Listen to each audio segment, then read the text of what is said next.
Hi guys, Ronnie here.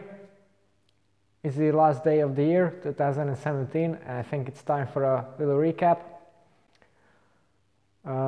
As for my year in cycling, this year was basically the first I have done some real racing. Last year I was just sort of building my fitness and my power, and this year I've progressed a lot. So I have done 32 events. 6 of those were time trials, 4 cyclocross events, and the rest of them were road races and criteriums. Out of all these races, I have been on the podium 10 times, which I think it's quite decent for my first year, although I was hoping for better. Where I have done quite good for the time trials, I have won 4 of those, and also the national championship in Hungary in the open category, so no elites, but the regular open men's category. To summarize, this year I've done basically every race I could find to build that confidence, to build that experience, to really know what to do on these races. And most of them, I have to admit, I have done some quite stupid mistakes. I'm not hoping to repeat those next year, but I'm hoping for some better results. It's worth pointing out, I think, that since this is not a big country, not many people actually do cycling, so it's not like in the UK, for example, where you start all the way back in Cat 4, where there are some really beginner riders, and work your way up. Here it's just, well, based on age. So if you are between 19 and 39, like I am, then you basically just hop straight into the elite category and off you go. If you don't really get serious in the cycling, then you're never going to do well in that event. So it's not like, well, you get a Cat 4 win or Cat 3 or whatever. Here you have the elites and that's it. So it was quite difficult at times. As for my power and fitness, at the beginning of the year I was at around 280-ish for the FTP, and I've progressed quite well, I think. I haven't done a test recently, but in my recent riding and in my last events, based on that, I think I'm around 310, 15, maybe even 20. I'm hoping to do an FTP test in the coming days when I'll be more fresh. So yeah, I think that's decent progress. If you look at my Strava, then you may see that I haven't actually done a whole lot of riding. I prefer to do really focused intensity and interval-based training rides, although recently, partly in fact due to the Rapha 500 challenge, I have done some endurance rides as well, but they are not really my favorite. I see a lot of riders doing north of 20,000 kilometers per year, and well, they're just riding around the 2 watts per kilo, and then they are never going to get any fitter than that. So I think that's extremely pointless and wasteful in terms of time. So that's really not what I want to do. Yes, so another thing, cyclocross. Maybe I've tried that recently. It's quite fun. It's less fitness based, I think. It's more of a 50-50 between skill and actual fitness. And I have also noticed that it doesn't really suit my body type, because to go through the mud and through difficult terrain that's bogging down, you really need that high total power. So high watts per kilo rider like me, or well, I say relatively high, of course, not really high, pro level or such. I seem to struggle on that a little bit. Also, it's not about sustained efforts, but really just accelerating out the corners. And again, that's not really my thing. But never mind, it's fun. I can get muddy, and it's good for the technique, for the cornering speed, etc. So I have 2 more cyclocross races left to do. and I think I'm going to enjoy that. But my favorite is still, of course, the time trials, where it's basically just a fitness and just that sustained effort. So that's what suits me most. And one of my goals for the next year is quite ambitious, but I want to hit an average speed of 50 km per hour on the time trial. My best so far was 46.6. That was 305 watts, so I will need a lot more than that to do the 50. Perhaps it won't transform into reality this season, but I am really hoping to do that next year. And I mentioned I don't really like endurance riding. Well, it's one of the things that I want to change for the next season. I want to do a lot more mileage, and not necessarily just more mileage, but longer rides, at least once per week, because what I've noticed at the races that even though the race is only 3 or 2.5 hours long, there were times where I wasn't really lacking the power and the fitness, but I was just a bit beaten up. I wasn't quite used to that.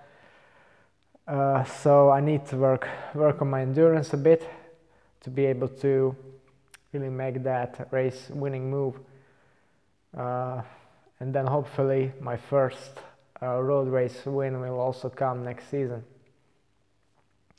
And looking more into the future, I will need to do those 4 5-hour rides also, in case I get on a team sometime in the future and I will be required to do some more serious racing, some UCI events which tend to be 150 even 200 kilometers long, or stage races perhaps. So I'm going to need that endurance as well.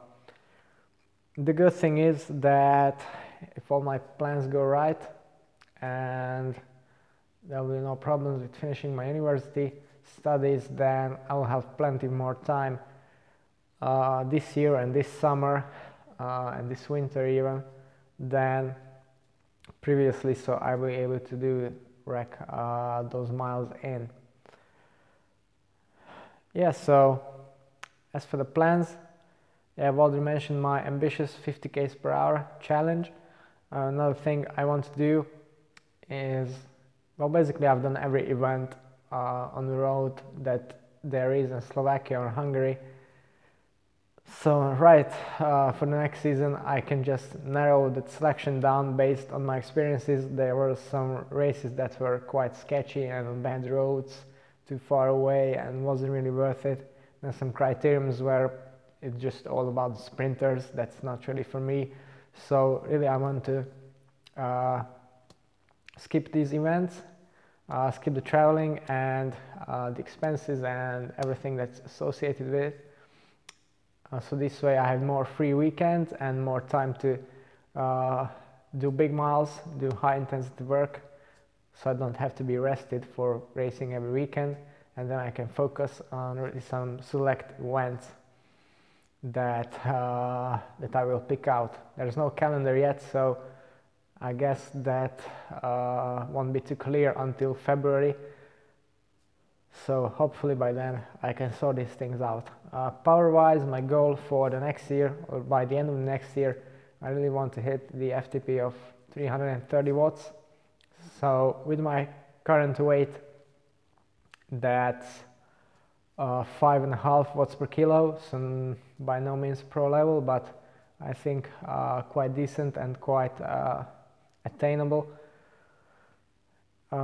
If I will do those bigger miles, then I'm really hoping to lose some weight as well. So right now I'm at around 60 kilos ish with around 9%, 8-9% body fat, although I haven't measured myself for a long time. But I'm really hoping to bring that body fat percentage down to 5 or well below into the single digits, so my climbing improves without losing any power, hopefully. I don't think I will lose any power because I would have to lose muscle for that, and I don't think I have any more muscle to lose, if I'm honest. So yeah, these are the improvements I'm going to try to achieve. Tech-wise, I think my bikes will pretty much stay the same. If you watch my videos, then you probably know that I've done an extreme amount of testing and experimenting with different wheel sets, different components, group sets and parts whatsoever. So by now I think my bikes are top notch, and I really have no excuses at all. In terms of, I've probably mentioned a few times about disc brake bikes. I'd love to get on those, but to be honest, at the current state of the market, I don't think that's a viable option for me, because I have a ton of good wheel sets for rim brakes. I have 2 good frames for rim brakes for the road, or one for the time trial, one for the road. And for me, to make disc brakes viable, or a new bike, a new set of bikes viable, some manufacturer would have to release very high-end time trial frame with disc brakes, specifically for the disc brakes, and a road frame specifically for disc brakes, and more preferably these 2 frames should be from the same manufacturer, so I can get a discount on buying those or something like that. And as far as I can see now, very few brands are investing in time trial bikes, because, well, they are just a super niche segment of the market. And if they do release a time trial bike, then it's usually a non-UCI compliant triathlon specific bike, like the Cervelos P5X, for example. And that has no use for me, of course, because for first, it's not UCI legal, and for the second part, there are lighter mountain bikes than that, and even though I'm not a weight weenie, I just don't want to race on something like that. So yeah, disc brakes for now, or new bikes even, are not really a thing for me, or not really. I have been thinking about it, but no real viable options. In terms of wheels, there is a wheel set that I'm looking forward to trying, and hopefully I will bring you a review soon. Then in terms of, that's going to be a time trial wheel set for the road. I'm very satisfied with my 2 pairs of MVs. I don't think I would change them. If I would, then it will probably be 4.5s. They are getting a bit long in a tooth as a design, and I would be really happy about an MV 4.5 set that's tubeless ready and a bit wider than current. But other than that, I don't I can't really think about any improvements.